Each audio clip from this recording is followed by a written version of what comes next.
I want to know how I can know I haven't committed the unpardonable sin and if I'm still saved. Okay. Well, this is a really good one, and I've had some conversations lately with a dear man. Okay. Along these lines, but I'm really interested in what you say. You're very you know, let me think about this for a minute. I'll jump in real quickly. Yeah, jump in real quick and then I'll add to it. Okay.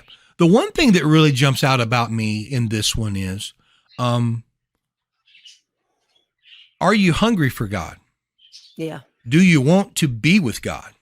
Because in my understanding, when someone has committed the unpardonable sin, let's just throw away trying to figure out what the unpardonable sin is. Let's just talk about this one perspective. I was going to say, because it's just really even kind wanting of like to be with God. What the unpardonable sin is, and that's what I was going to start with. Actually, this is up for debate. Yeah, if we just set aside what the sin is, and we just looked at, you're hungry, you're wanting Him, you're hurting in your heart that you may have done this thing wrong. I believe the person that's that way has not committed that sin.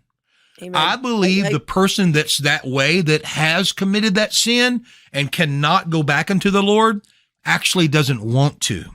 They're so darkened and they're so hard-hearted that they don't want anything to do with God. That's how I perceive this.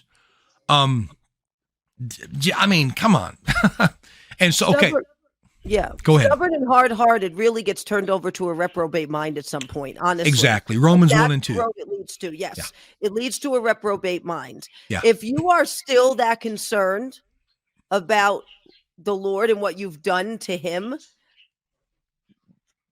then you still have the capability of being with Him. That's right. You're not that dark and evil. Now, I assure you, you could probably go through the last 2.5 years and think of certain groups of dark, evil, powerful people, and you could probably pull out a few names of some that we all could probably say, you know, that fella or that lady is probably unable to come to God. They are so dark. They've so turned from God. We could probably guess at a few people, but it's not even our place to do that. But I'm just saying.